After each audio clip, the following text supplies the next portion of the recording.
Buenas noches. Buenas noches, profesora. Hoy estamos de gala. Vamos a recibir en cómplices nada más y nada menos que a Gloria Guardia de Alfaro. El profesor Erasto Espino Barahona es un hombre totalmente panameño, que viene de unas familias panameñas de Azuero, que, como sabemos, tenemos, porque mi padre también era tableño,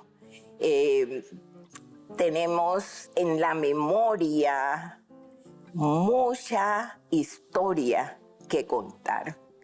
Vamos a dedicarnos hoy a la figura de Gloria Guardia. ¿Qué tienes en tu memoria sobre todo lo que has leído y todo lo que has escrito y todo lo que tienes que dar a la población panameña sobre Gloria Guardia? Bueno, yo diría que en Gloria Guardia tenemos una gran narradora, una novelista cultísima que supo escribir y novelar la historia de Panamá en el siglo XX de una manera magistral. Gloria tenía la ventaja, si se quiere, de provenir de familias también históricas, ¿no? Ellos están emparentados con los primeros de la Guardia que poblaron, colonizaron Coclé y con los Arosemena, ¿no? Por ende unas familias vinculadas a la creación misma de nuestra nación, ¿no? Entonces yo creo que Gloria para el público ávido de lecturas y que quiere conocer más a Panamá y a nuestros escritores, con sus 3 novelas, con su trilogía Mar Amargo, que así se llama, El último juego, Lobos al anochecer y El jardín de las cenizas, nos permiten conocer cómo Panamá ha estado cosida al mar, que la ha hecho cruce, ¿no? de los océanos y de las gentes, y cómo nuestra historia ha estado marcada por nuestra posición geográfica y lo que somos está, como diría otro gran poeta, amigo de ella, Manuel Orestes Nieto, hemos estado cosidos, bordados a los mares, y Gloria lo sabe o lo supo narrar con maestría en estas 3 novelas que... Con maestría, sabiduría, porque su novela, que no es la primera, pero de la trilogía sí es la primera, la que se llama El último juego. Ella narra de una manera propia de la época, en la que el narrador está mostrando cómo fluye la conciencia del personaje. No solo lo que ve, no solo lo que él hace, sino que se introduce a lo interno del personaje y nos cuenta lo que él va pensando. Esta novela, El último juego, comienza: ayer te vi, Mariana, y por última vez, y hubiera querido mirarte honda y detenidamente, porque tenías un rostro para mirarte así. Digo, mirarte sin reparos, con descaro y bastante malicia en la pupila grabadora, los labios carnosos, la frente alta, los altos pómulos morenos. Me acerqué. Buenas noches, Mariana.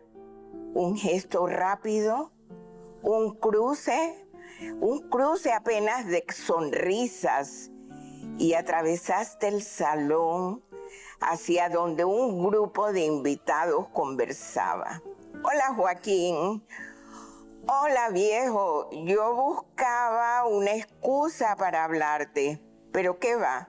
Tú estabas en lo tuyo, contándole a la gente lo aburrido que te había resultado atraer trabajo el día entero frente a una máquina eléctrica.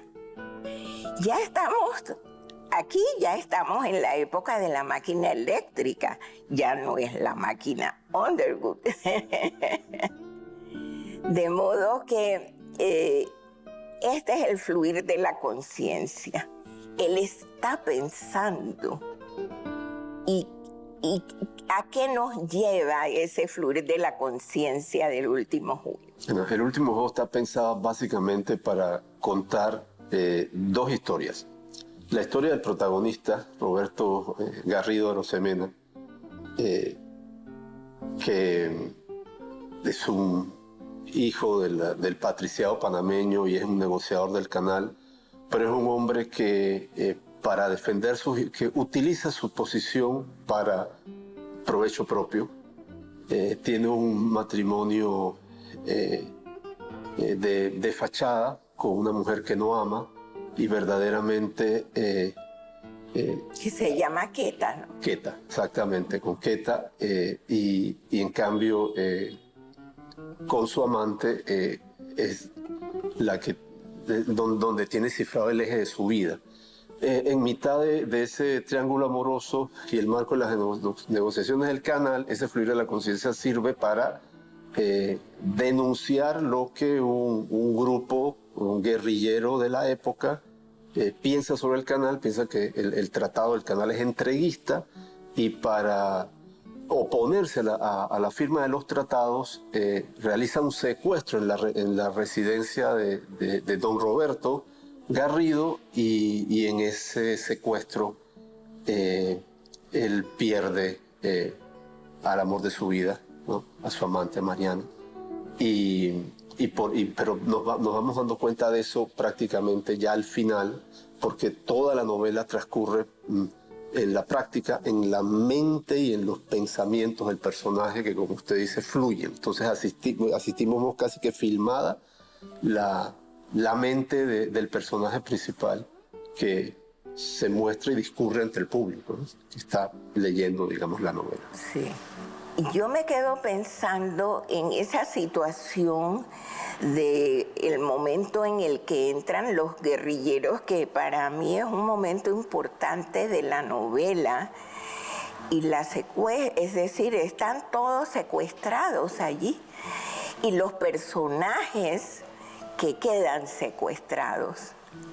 Está, por ejemplo, el arzobispo de Panamá y otros personajes básicos del gobierno panameño que están situados allí en ese momento.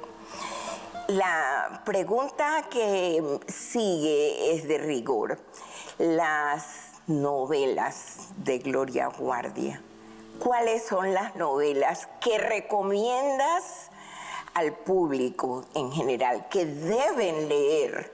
Solo quiero retroceder solo un poquito en el tiempo y decir que Gloria empezó a escribir ya desde su época universitaria, y están textos como Despertar sin raíces y Tiniebla Blanca que no forman parte del top de su novelística, pero son ejercicios de escritura muy válidos e interesantes. Sin embargo, se puede decir que Gloria destaca en su trabajo como novelista, sobre todo a partir del último juego que tenemos acá, que lo publica en el 77, en esta versión, ¿no? Porque se gana el Premio Centroamericano de Novela con este texto, y luego lo reedita en el 2009 una versión ampliada, históricamente muy bien cuidada, con datos extra, cuadros, de la cronología, recuento de los personajes históricos y de los personajes ficticios de la novela. O sea, verdaderamente hay un gran trabajo de investigación. Entonces, recordar esto, El último juego, que, como decía, hace parte de esta trilogía Mar Amargo, pero hay otras dos novelas que son fundamentales. Lobos al anochecer, donde Gloria retoma el magnicidio del asesinato del presidente Remón Cantera, y el logro que supuso para Panamá la firma del tratado Remón-Eisenhower. Y luego como el asesinato de Remón, que fue un asesinato, fue fruto de una conspiración política internacional donde incluso la mafia de la época, se dice a voces, estuvo implicada. Si en la primera se había referido a los guerrilleros, exacto, en este otro momento se refiere a las mafias, para que se vea las mafias internacionales. No, Gloria hacía una novela, llamémosla anclada en la tierra. Tenía los ojos abiertos a la realidad y de hecho sus novelas son novelas históricas, ¿no? Son novelas históricas, como digo, el último juego, centrándose en el momento de la firma del Tratado Torrijos-Carter, y luego los Lobos al anochecer, que se centra en la época del presidente Remón y el tratado que firmó en su época. Luego da un salto temporal ya más hacia nuestros días con El Jardín de las Cenizas, donde otra de las miembros ilustres, ¿no?, de la familia Garrido, digamos la última descendiente patricia de la familia, Elvira hace un recuento de lo que ha sido la historia de Panamá y cómo, la historia de Panamá, de su familia y cómo hemos llegado al momento de la reversión del canal. Entonces se puede decir que es una novela, o mejor dicho, una novelística que es una mirada a nuestra historia, pero específicamente es una trilogía familiar y una trilogía canalera, la que Gloria plantea con Lobos al anochecer, con El último juego y con El Jardín de las Cenizas, que yo recomiendo vivamente leer. Y hay otro libro que es muy hermoso, que no es novelístico, sino más bien de cuentos, y que son las cartas apócrifas. Las cartas apócrifas son maravillosas. Sí. Mire, Gloria se pone en el papel de varios personajes de la historia y juega a escribir desde su personalidad y de su estilo. Y uno de los textos más hermosos es una carta que Gloria inventa y recrea, donde supuestamente Gabriela Mistral le escribe a uno de sus grandes amigos un recuerdo póstumo después de que ella se ganaba el Nobel de Literatura, y que se llama Recado desde Estocolmo. Y cualquiera que la lee juraría que la que está escribiendo es Gabriela Mistral. Y bueno, es ciertamente una belleza, es ciertamente una belleza. El cuento, la novela, ¿qué otras cosas escribió? Bueno, Gloria fue una gran ensayista, y además una gran periodista, pero vamos por partes. En sus ensayos hay que destacar, por ejemplo, sus estudios sobre el pensamiento poético de Pablo Antonio Cuadra, que le publicó Gredos ya en la década de los 60, si no me falla la memoria, y que es uno de los grandes estudios sobre los nombres, uno de los nombres cruciales de la poesía centroamericana, como el maestro Cuadra.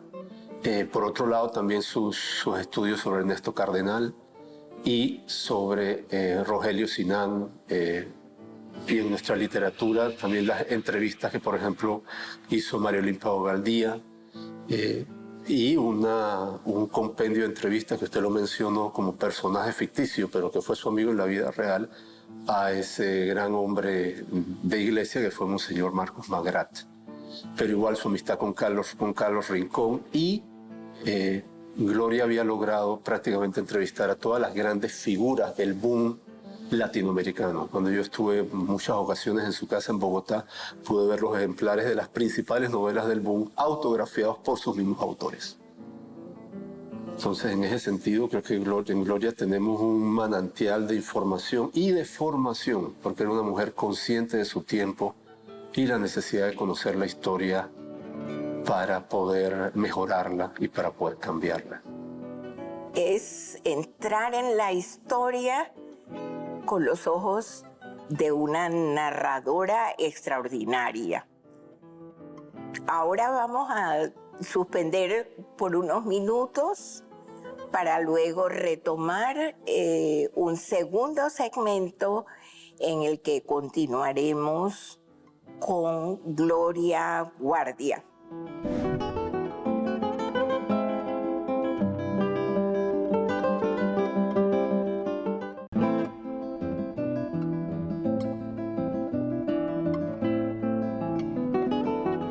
Retomamos el programa sobre la obra inmensa de Gloria Guardia de Alfaro para conversar ahora sobre sus ensayos.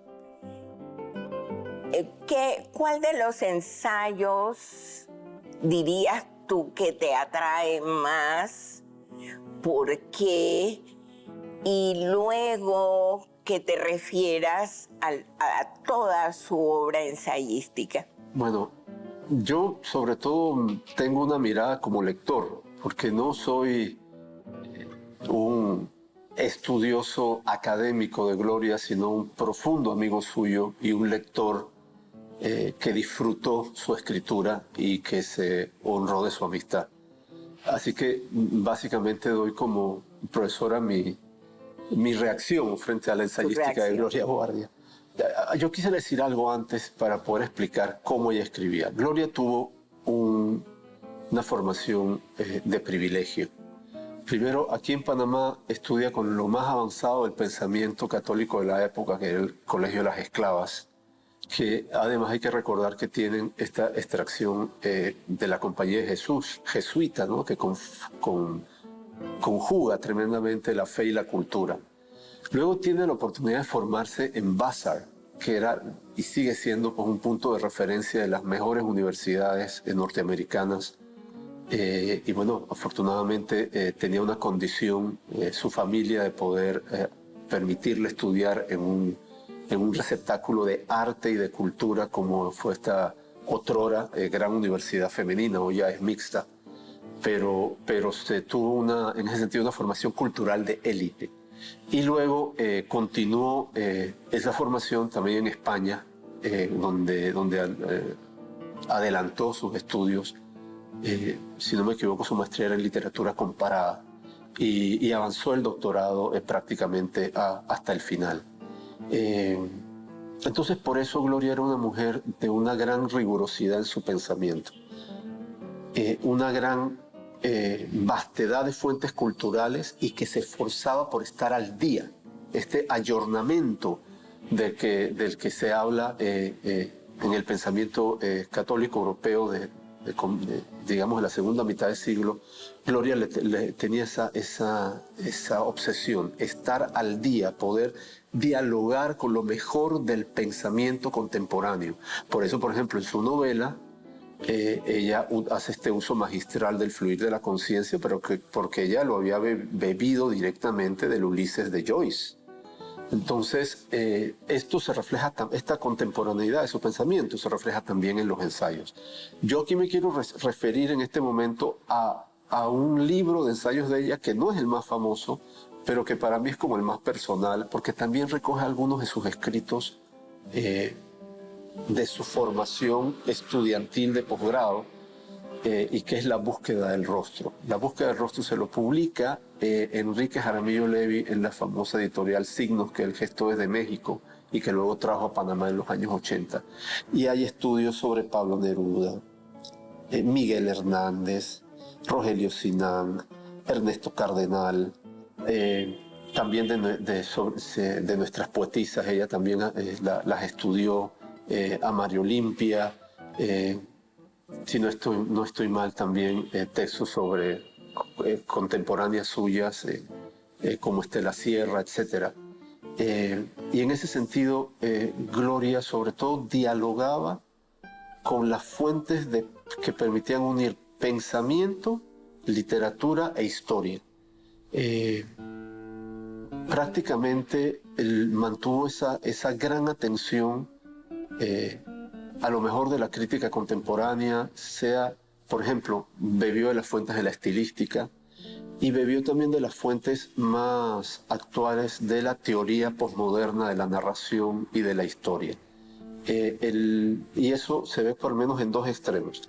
El libro que le premia en España y que como creo que haber dicho antes, se lo publica Gredos, el estudio sobre el pensamiento poético de Pablo Antonio Cuadra, que es probablemente uno de, no sé si otro, si, quizás Elsie, fuera de la doctora Elsie, pero ¿quién más de nosotros ha publicado un editorial de semejante prestigio? Esto hay que decirlo. Y ahí hace una mirada estilística y de las hondas raíces espirituales y los logros literarios del maestro Cuadra. Pero luego, ya unos pocos años antes de que Gloria partiera, hizo un nuevo prólogo a la obra de Rogelio Sinan, ¿no? Estudió con particular detenimiento la Isla Mágica, y este prólogo estudio fue premiado por la Biblioteca Ayacucho en Venezuela, que como sabemos es este gran compendio de lo mejor del pensamiento y de la obra latinoamericana, pues, ciencias humanas, literatura, etc. Y en ese sentido, pues, para mí el pensamiento ensayístico de Gloria siempre mantuvo un gran equilibrio entre el fondo y la forma. En Gloria, tanto, bueno, que eso no solo en su ensayística, también en su novelística, hay que decir que en Gloria todo era elegante.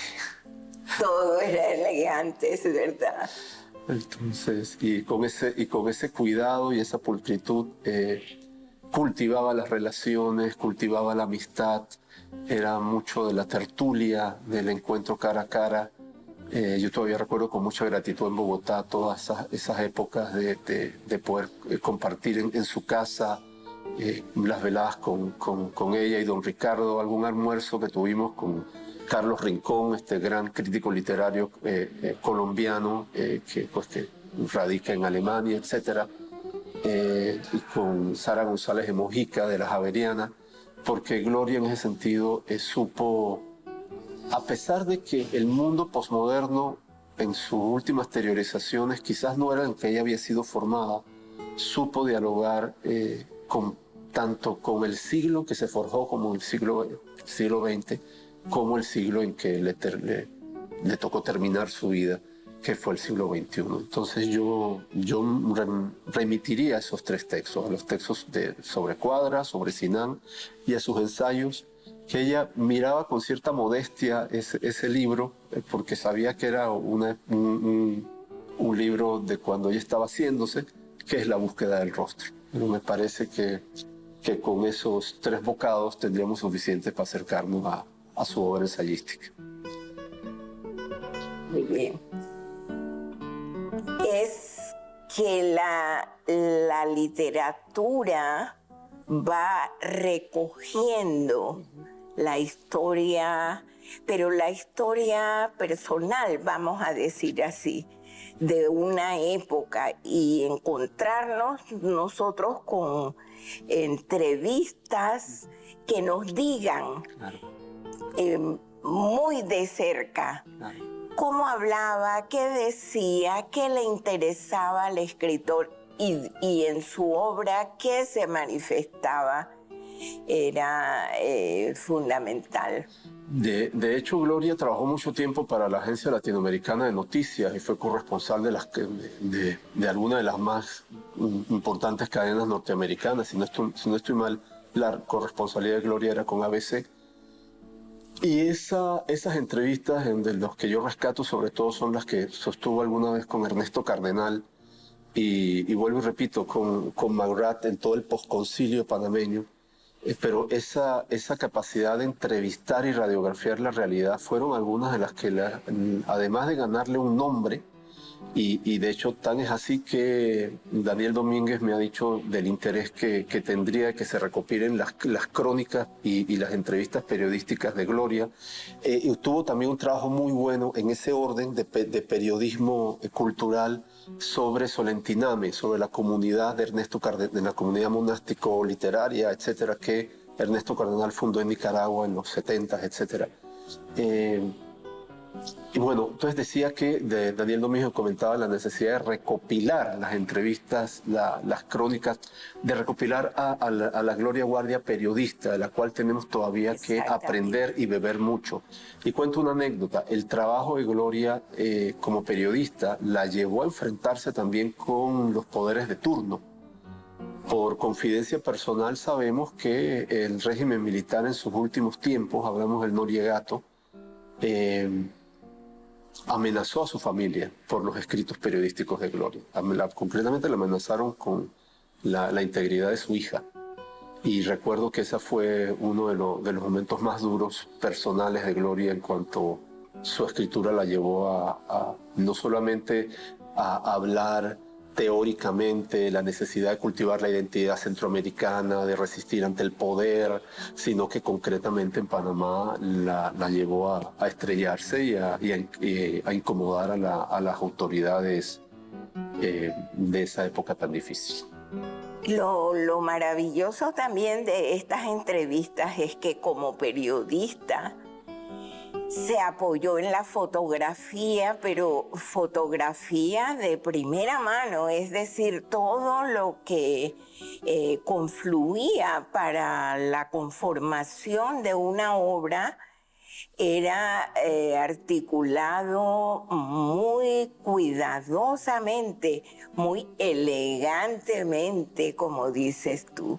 Mire pero ese querer radiografiar la realidad y hacerlo con hondura y elegancia es algo que se ve también, si podemos ir un poquito atrás, en sus novelas.